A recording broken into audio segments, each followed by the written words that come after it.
Bismillahirrahmanirrahim. Assalamualaikum warahmatullahi wabarakatuh.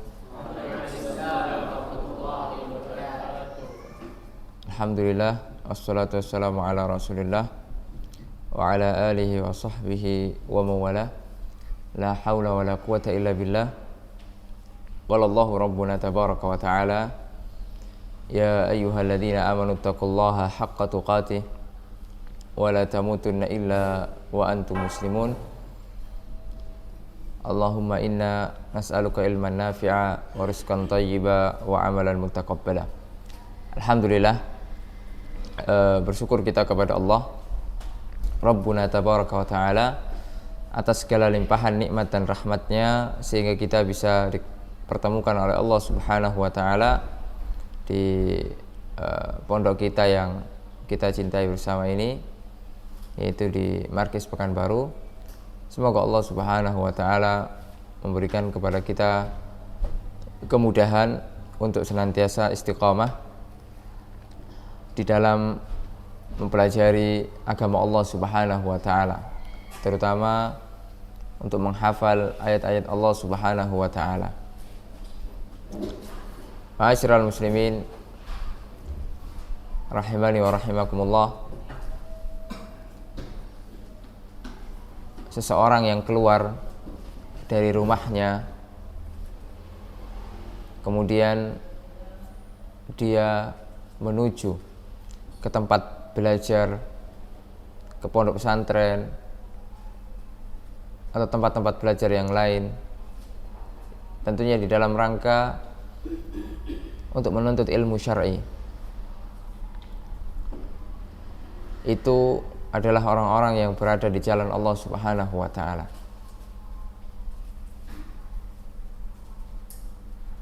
Barang siapa yang keluar, dalam sebuah hadis meskipun riwayatnya diperselisihkan, barang siapa yang keluar dari rumahnya untuk menuntut ilmu, maka dia berada di jalan Allah subhanahu wa ta'ala sampai dia kembali. Itulah di antara keutamaan kita keluar dari rumah di dalam rangka untuk belajar ilmu agama. Apa yang kita kemudian lakukan ini harus berbanding lurus dengan niat yang ikhlas karena Allah subhanahu wa ta'ala. Karena niat yang ikhlas adalah asas bagaimana ibadah kita diterima oleh Allah subhanahu wa ta'ala. Sebagaimana kita ketahui bahwasanya menuntut ilmu itu adalah ibadah yang besar, ya, ibadah yang besar. Maka ibadah itu tidaklah akan diterima oleh Allah subhanahu wa ta'ala kecuali memenuhi dua syarat. Di antaranya adalah ikhlas karena Allah subhanahu wa ta'ala. Bagaimana dia belajar tidak mengharapkan apa-apa kecuali ridho dari Allah subhanahu wa ta'ala, mengharapkan pahala akhirat, bukan mengharapkan apa-apa yang ada di dunia, yang mana apa-apa yang ada di dunia ini sangat-sangat hina, ya, dan tidak ada apa-apanya dibandingkan dengan pahala akhirat yang telah Allah subhanahu wa ta'ala janjikan kepada kita. Kemudian di antara syarat yang kedua adalah mutaba'atur Rasul sallallahu alaihi wasallam, yaitu apa yang kita lakukan di dalam ibadah ini kita lakukan dengan mengikuti sunnah Rasul sallallahu alaihi wasallam, mengikuti contoh yang telah beliau contohkan kepada kita di dalam segala hal, di dalam ibadah-ibadah yang telah beliau ajarkan, dalam sholat kita, dalam puasa kita, dalam zakat kita, dalam muamalah kita dan keseharian kita. Kita berusaha untuk meneladani beliau, walaupun tentunya tidak bisa mungkin kita 100% meneladani beliau, tapi setidaknya kita berusaha untuk senantiasa melakukan amalan soleh sesuai dengan tuntunan beliau. Ma'asyiral muslimin rahimani wa rahimakumullah. Nah, ilmu, kata Syekh Abdul Razak bin Abdul Muhsin Al-Abbad hafizahullah ta'ala dalam kitabnya Asbabul Ziyadatil Imani wa Nuqsanihi, yaitu pasang surut keimanan, adalah sumber kebaikan. ilmu itu adalah sumber kebaikan. Ya. Adapun kebodohan adalah sumber keburukan. Beliau mengatakan apa? Al ilmu aslun likulli khair. Ilmu adalah sumber segala macam kebaikan. Wal jahlu aslun likulli syarr. Dan kebodohan di antara sumber segala macam keburukan. Dengan ilmu orang akan bisa melakukan kebaikan-kebaikan. Ya, tentunya ilmu yang dimaksud adalah ilmu an-nafi', ilmu yang bermanfaat, yang senantiasa kita mohon kepada Allah Subhanahu wa taala setiap pagi kita atau setiap saat kita di dalam doa yang diajarkan oleh Nabi Muhammad SAW, Allahumma inna nas'aluka ilman nafi'ah. Yang dimaksud adalah ilmu yang bermanfaat, karena memang ada ilmu yang tidak bermanfaat. Ya. Ilmu yang tidak bermanfaat adalah ilmu yang mengantarkan orang-orang yang belajar itu kepada hal-hal yang tidak diridhoi oleh Allah Subhanahu wa taala. Orang belajar tapi tidak mengamalkan. Orang belajar tapi untuk niat yang lain. Ya, itu tidak bermanfaat ilmunya. Ada orang yang belajar digunakan ilmu itu meraih ridha Allah Subhanahu wa taala. Diajarkan kepada umat, bermanfaat ilmunya sebagai bekal dia menuju Allah Subhanahu wa taala, di mana itulah satu-satunya bekal yang kemudian akan membantu dia untuk menjawab segala macam pertanyaan-pertanyaan yang akan ditanyakan nanti di alam kubur. Ya. Di mana harta kita, anak-anak kita tidak akan bermanfaat. Allah mengatakan yauma la yanfa'u malun wala banun illa man atallaha biqalbin salim. Pada hari ya yang mana pada hari itu tidak ada manfaat anak kita, harta kita, kecuali kita datang menemui Allah Subhanahu wa taala dengan membawa hati yang bersih. Maka kita bersyukur kepada Allah Subhanahu wa taala diberikan kemudahan untuk belajar ilmu agama. Ketika kita diberikan kemudahan oleh Allah, maka jangan sia-siakan kemudahan ini, kemudian kita menjauhi ya majelis-majelis ilmu, menjauhi agama Allah Subhanahu wa taala, tidak mau lagi belajar. Ya. Di antara ciri atau di antara tanda Allah sayang kita adalah kita dijadikan mudah untuk belajar ilmu agama. Di dalam sebuah hadis yang diriwayatkan oleh Imam Bukhari dan Muslim, Rasul sallallahu alaihi wasallam mengatakan apa? Man yuridillahu bihi khairan yufaqihu fiddin. Barang siapa yang dikehendaki oleh Allah kebaikan, dia akan diberikan pemahaman. Ya, apapun profesinya. Jadi jangan difahami bahwasanya kalau belajar agama itu harus jadi ustadz, enggak. Ya. Apapun profesinya, tapi dia agamanya tegak. Meskipun dia seorang dokter misalnya, tapi agamanya lurus. Ya, sholat tidak tinggal, ya, kemudian dia membantu orang lain. Pokoknya hubungan dia dengan Allah Subhanahu wa taala dekat karena dengan ilmu agamanya. Walaupun profesinya dokter ataupun profesi yang lain. Ya. Dia paham agama sebagai pondasi dia untuk mendekatkan diri kepada Allah Subhanahu wa taala. Ya. Oleh karenanya Imam Ibnu Hajar di dalam memaknai hadis ini, ya, di dalam kitabnya Fathul Bari, beliau mengatakan apa? Bahwasanya kebalikan dari hal tersebut, ya, bahwasanya orang kalau tidak dikehendaki kebaikan, dia akan dijauhkan dari agama Allah Subhanahu wa taala. Minimal tidak suka belajar. Ya, minimal dia tidak suka belajar agama. Ya, itu tanda-tanda orang tidak diinginkan kebaikan oleh Allah Subhanahu wa taala. Ya. Sudah dikasih jalur mondok, milih jalur yang lain. Ya. Jalur yang lain bukan jalur yang belajar agama di situ.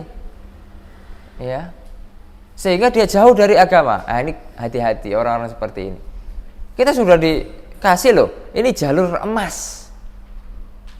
Ya, jalur penuntut ilmu itu di masa muda kita adalah jalur emas. Ya, harus kita manfaatkan ini.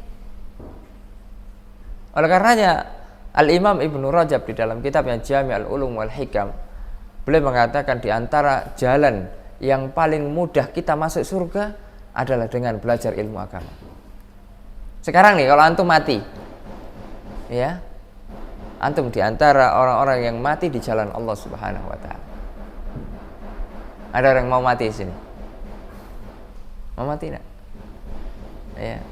Orang pasti mati. Ya enggak? Ya. Tapi yang menjadi pertanyaan adalah apa setelah kematian? Tidak perlu, kita pasti mati.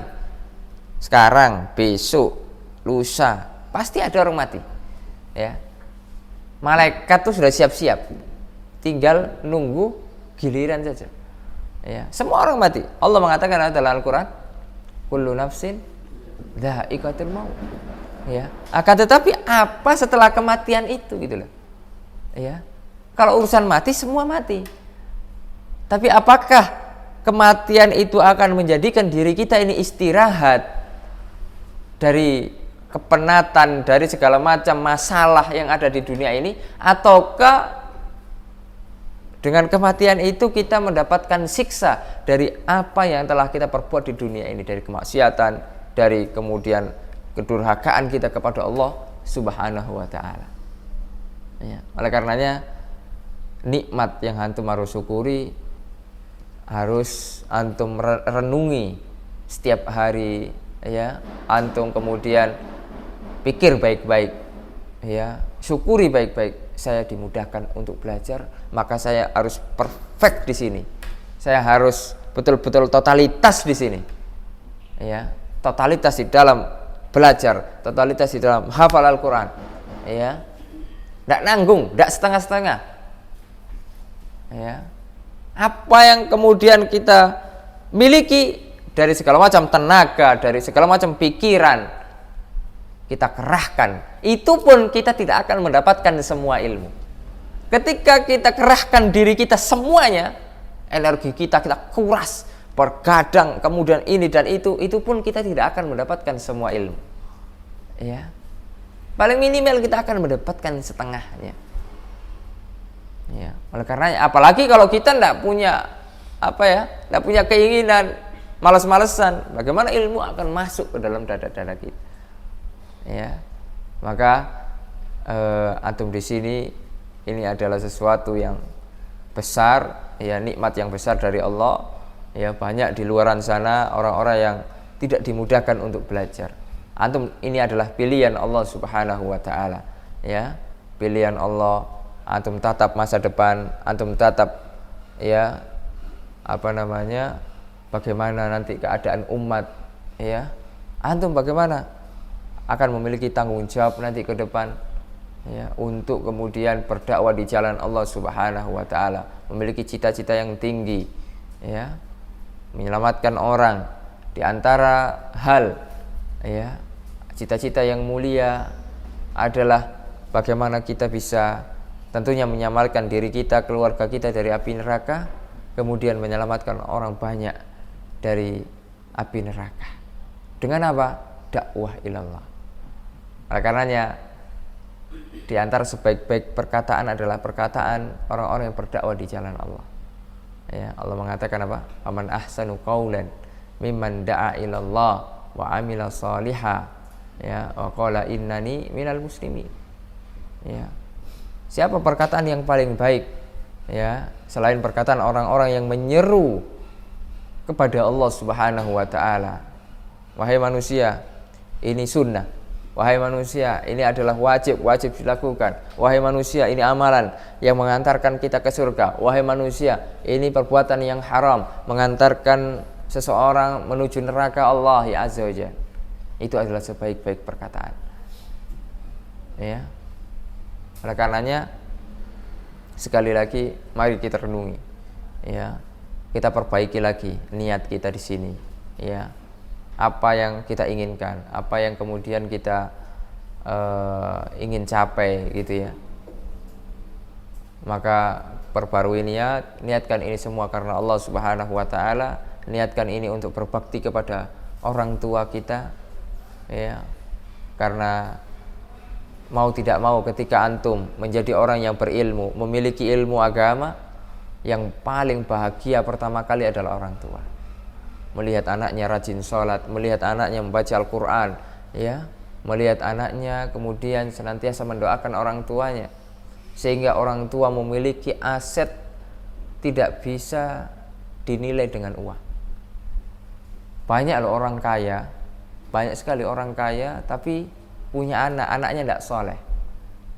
Ya, seandainya mungkin kekayaan orang kaya tersebut, ya, uang mungkin miliaran, untuk membeli kesolehan anak bisa dilakukan, mungkin dilakukan. Tapi kan kesolehan nggak bisa dibeli. Bisa nggak kesolehan dibeli? Saya mau beli soleh, bisa nggak? Nggak bisa, ya. Kecuali orang namanya soleh dibeli, ya. Tapi kalau kesolehan nggak bisa dibeli. Kesolehan itu, ya, dipelajari kemudian menjadi karakter, ya, berangkat dari mana? Dari ilmu agama. Nggak mungkin orang nggak belajar ilmu agama terus soleh, nggak mungkin, ya. Jadi ada jalurnya. Nah, akan tapi kita juga tidak cukup menjadi orang soleh. Kita di sini tidak cukup menjadi apa? Orang soleh. Kita harus lebih dari orang soleh, yaitu derajatnya di atas orang soleh, yaitu apa? Muslih. Orang-orang yang muslih. Soleh itu untuk diri sendiri, ya. Kalau soleh itu apa? Untuk diri sendiri. Tapi kalau muslih, untuk diri sendiri dan untuk orang banyak, ya. Di antaranya menegakkan apa? Amar ma'ruf nahi munkar, ya. Menyerukan kepada kebaikan dan mencegah manusia untuk melakukan keburukan, ya. Di antara sifat para sahabat, ya, di antara sifat para sahabat, mereka menjadi apa? Sebaik-baik umat, ya. Di dalam Al-Quran dikatakan apa? Kuntum khaira ummatin ukhrijat linnas, ya. Kalian adalah sebaik-baik apa? Umat, ya, yang pernah dikeluarkan di muka bumi ini. Di antaranya apa? Karena kalian menyerukan kepada kebaikan dan mencegah orang daripada keburukan, ya. Oleh karenanya, kembali lagi, ya, adik-adikku yang Ustaz cintai karena Allah Subhanahu wa taala, marilah muhasabah diri kita, ya. Kemudian kita introspeksi diri kita. Sudahkah kita betul-betul, ya, memanfaatkan nikmat ini, nikmat yang diberikan oleh Allah Subhanahu wa taala, ataukah tidak? Karena semua yang sekarang kita lalui, semua nikmat yang sekarang kita rasakan akan dimintai pertanggungjawaban oleh Allah Subhanahu wa taala. Latus alunna yauma idzin anin naim, ya, akan ditanya pada hari nanti, itu hari kiamat, tentang kenikmatan pada hari ini, ya. Sekarang siapa sekarang tidak dapat nikmat? Ada nggak sekarang yang tidak dapat nikmat? Semua kita dapat nikmat, ya. Nikmat bisa melihat. Banyak di luar sana orang yang belum bisa melihat. Nikmat masih bisa apa? Ngunyah makanan. Ada yang nggak bisa ngunyah makanan? Hah? Jadi makan langsung masuk, makan masuk gitu. Masih bisa kita. Itu nikmat dari Allah. Oleh karena yang Allah mengatakan ketika kita akan menghitung nikmat Allah, tidak akan bisa, ya. Wa in ta'uddu nikmatallah la tuhsuha. Kalau kita mau hitung-hitungan, alhamdulillah kita tidak diwajibkan untuk menghitung nikmat Allah. Kalau seandainya menghitung nikmat Allah diwajibkan, gimana coba? Kita pusing, hitung matematika aja pusing, ya. Kalkulator tidak bisa, ya. Mulai dari bangun tidur, kemudian sampai tidur lagi, itu segala macam kenikmatan. Jika seandainya itu kemudian dirupiahkan, dijadikan nominal sebagai uang, berapa kita bayar? Ya, di antara nafas nih, nikmat nafas. Ada di sini nggak bisa nafas? Ya. Kalau seandainya antum nggak bisa nafas, otomatis apa? Antum pakai apa? Tabung gas, apa LPG? Hah? Oksigen. Oksigen berapa di rumah sakit? Ya. Berapa oksigen di rumah sakit? Ya. Coba nanti tanya, ada yang ke rumah sakit. Tanya harganya berapa. Ya. Itu banyak harganya. Ya, mahal harganya. Itu hanya berlaku beberapa menit. Habis itu habis. Beli lagi, habis beli lagi. Nah, sekarang kita nih bisa menghirup napas. Gratis atau bayar? Gratis. Coba seandainya Allah tagih nanti. Bayar gitu. Ya. Per detik 2000. Subhanallah. Ya, maka marilah kita jadikan nikmat-nikmat ini ya, karena memang dosa yang setiap hari kita lakukan apa?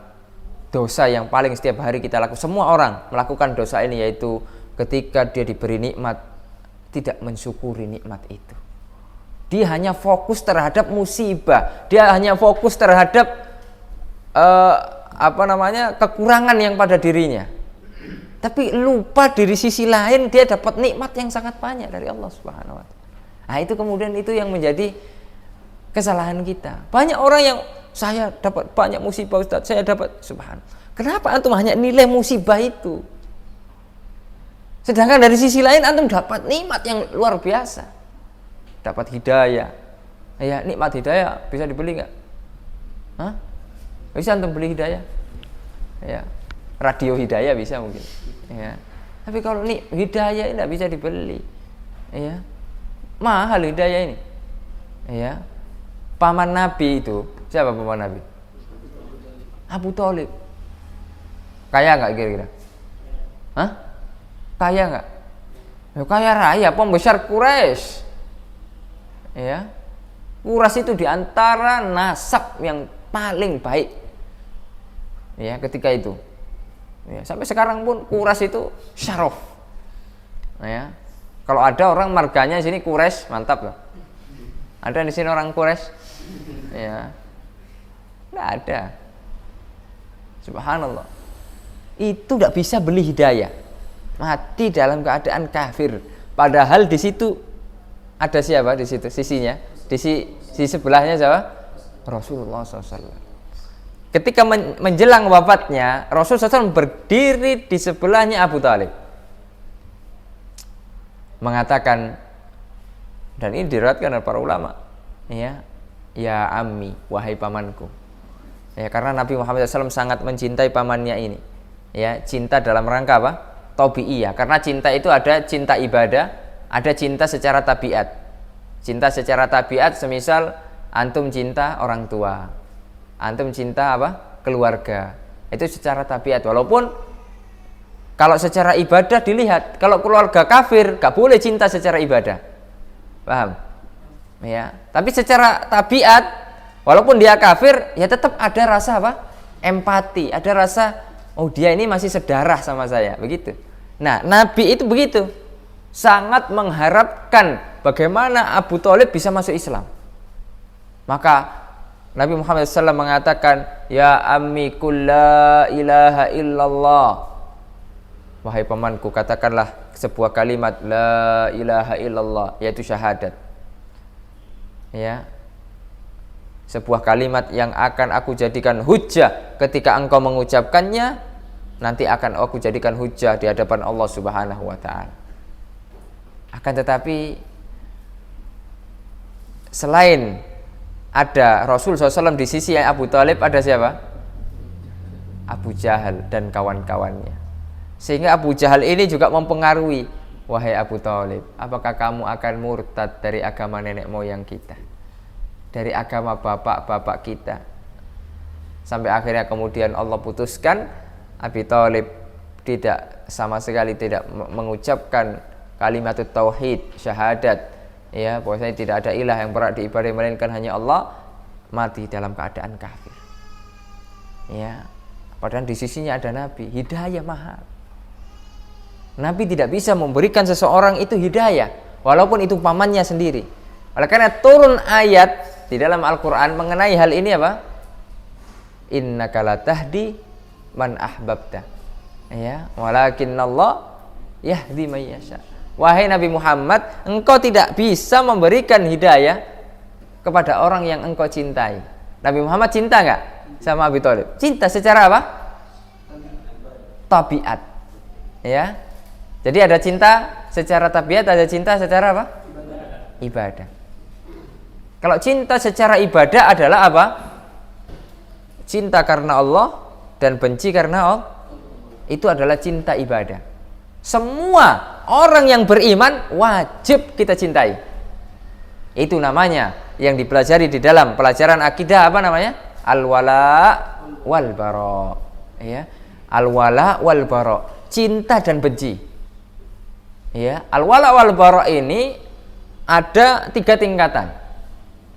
Tingkatan yang pertama adalah kita cinta sepenuhnya. Wajib kita cinta sepenuhnya. Seperti siapa? Kita cinta Nabi Muhammad SAW, para nabi, ya, orang-orang, para ulama, wajib cinta sepenuhnya. Ya. Siapa yang membenci nabi, siapa yang membenci sahabat, siapa yang benci ulama, ya, maka dipertanyakan keimanannya. Ya. Bahkan bisa masuk ke dalam derajat kekufuran jika memang dia tidak bisa diingatkan dan lain sebagainya. Itu yang pertama, tingkatan yang pertama. Ya, wajib cinta. Yang kedua, wajib benci. Ya, wajib benci. Yaitu kepada siapa? Orang-orang kafir semuanya. Ya, orang-orang musyrik. Ya, orang-orang munafik. Wajib benci kita. Ya. Walaupun kalau ketemu orang kafir kita, saya benci ente, enggak gitu, ya. Kita benci apanya? Akidahnya, kafirannya. Tapi mau muamalah boleh enggak? Boleh. Ya. Itu yang kedua. Kemudian yang ketiga, benci setengah, cinta setengah. Setengah-setengah. Ya, cinta karena ketaatan dia, benci karena kemaksiatan itu adalah kepada orang-orang yang beriman tapi yang bermaksiat kepada Allah. Ada di situ satu sisi cinta, ada satu sisi apa? Benci. Selama dia masih muslim, wajib mendapatkan cinta kita, al-wala kita. Ya. Akan tapi dia melakukan perbuatan dosa, dia melakukan perbuatan bid'ah misalnya. Nah, perbuatan itulah yang nggak boleh kita cintai. Perbuatan itu wajib kita benci. Ya, adapun muslimnya, keislamannya wajib kita cintai. Nah, itulah yang harus kita tanamkan pada diri kita tentang akidah yang sangat penting ini, sehingga kita tidak kebalik-balik. Jangan sampai kita kemudian mengidolakan orang kafir. Ada nggak mengidolakan orang kafir? Oh, banyak. Ini tidak boleh terjadi pada antum semuanya. Kalau pernah terjadi, antum bertobat kepada Allah. Ada orang-orang idola. Siapa idola antum? Oh, siapa ya? Ya, Mosa misalnya. Mosa, pemain Barcelona. Apa? Mosa atau Messi? Messi. Ya. Kira Mosa. Messi. Ngapain antum? Oh, bagus tetap, tapi kafir, ngapain? Ya, jangan mengidolakan orang kafir, ya. Ya, cukuplah idola kita adalah Rasulullah Sallallahu Alaihi Wasallam. Ya, kemudian itulah yang harus kemudian kita jadikan ini sebagai akidah, ya, tentang al-wala wal bara. Dan kembali lagi tentang mahalnya hidayah, ya. Maka hidayah itu tidak bisa dibeli. Ketika antum dapat hidayah, jangan lepas hidayah ini. Jaga. Kira-kira hidayah bisa lepas nggak? Bisa. Bisa sekali. Ya, bisa sekali. Udah Ustaz, ana sudah malas sih. Ya, banyak aturan. Kalau ngaji sunnah ini banyak aturan. Ini nggak boleh, itu nggak boleh. Malas kan? Anak pengen ngaji biasa saja, nggak usah sunah-sunah. Ada nggak kayak gitu? Banyak. Nggak mau dia lagi. Ya. Yang awalnya Masya Allah rajin sholat berjamaah. Ya, habis itu karena pengennya ngaji biasa-biasa aja, ya udah sholatnya biasa-biasa aja. Ya. Penampilannya sudah mulai berubah, pergaulannya sudah mulai berubah. Ya. Sejatinya karena dia tidak mau. Ya. Padahal kehidupan di dunia ini singkat atau lama? Singkat. Ya. Singkat sekali. Oleh karena dalam sebuah hadis Rasulullah SAW mengatakan, diriwayatkan oleh Ibnu Umar, ya, kun fid dunya ka'annaka gharib aw 'abiru sabil. Jadilah kalian di dunia ini sebagaimana orang asing atau orang yang hanya nyebrang jalan. Ya. Artinya kehidupan itu hanya sepanjang jalan itulah. Ya, hanya selebar jalan itu. Ketika antum sudah sampai, berarti kehidupan antum selesai. Ya, selesai. Maka sabar di kehidupan yang singkat ini untuk kemudian melakukan ketaatan. Memang berat. Siapa pikir taat itu tidak berat? Tapi kalau dilakukan, dinikmati, ya, dijadikan itu sebagai gaya hidup, karakter hidup, bahwasanya taat itu memang adalah kebahagiaan, itu adalah nikmat luar biasa. Kebanyakan itu kita menjadikan ketaatan itu sebagai beban, ya, itu yang menjadi kemudian berat. Murojaah dijadikan beban, sholat dijadikan beban, itu dijadikan beban, sehingga semuanya beban isinya, ya. Tapi coba jadikan itu adalah kebutuhan kita, ya. Kalau kita ndak sholat, kita ndak baca Quran, itu kayaknya kering hati kita. Coba itu kita jadikan itu. Kita mulai ubah mindset kita seperti itu. Ya, sehingga kehidupan kita itu luar biasa, menjadi berkah. Ya, menjadi berkah. Oleh karena jangan lepas, ya, kemudian kita minta terus berdoa kepada Allah, ya muqallibal qulub, tsabbit qulubana ala dinik. Wahai zat yang maha membolak-balikkan hati, ya, berikanlah keistiqomahan kami di atas ketaatan kepada Allah, ya, karena memang berat loh mempertahankan hidayah, ya, di tengah zaman-zaman fitnah, terlebih kemudian kita hidup di luaran sana, tidak berkumpul dengan komunitas yang soleh, ya, kumpulannya dengan komunitas yang tidak soleh misalnya, itu rentan untuk hidayah itu mulai dicabut pelan-pelan, ya. Ketika hidayah itu sudah dicabut pelan-pelan, itu adalah kerugian yang sangat besar. Kemudian kita akan sengsara, bukan hanya hidup di dunia sengsara, kehidupan di akhirat juga akan sengsara. Falamma zaghu azaghallahu qulubahum. Ketika kita sudah mulai menyimpang, Allah akan simpangkan kita. Jangan coba-coba, ya, jangan coba-coba. Semoga Allah Subhanahu wa taala memberikan kepada kita istiqomah. Semoga Allah Subhanahu wa taala memberikan kepada kita, ya, semangat, ya, untuk terus berada di jalan ini, ya, untuk terus, ya, istiqomah berada di jalan sunnah ini, berada di jalan ilmu ini, sampai Allah memberikan kita kesempatan untuk mengamalkannya, sampai kemudian datanglah ajal kita dan kita menghadap kepada Allah Subhanahu wa taala. Mungkin itu saja yang bisa disampaikan. Semoga yang sedikit ini bermanfaat. Ya, barakallahu fikum. Wassalamualaikum warahmatullahi wabarakatuh.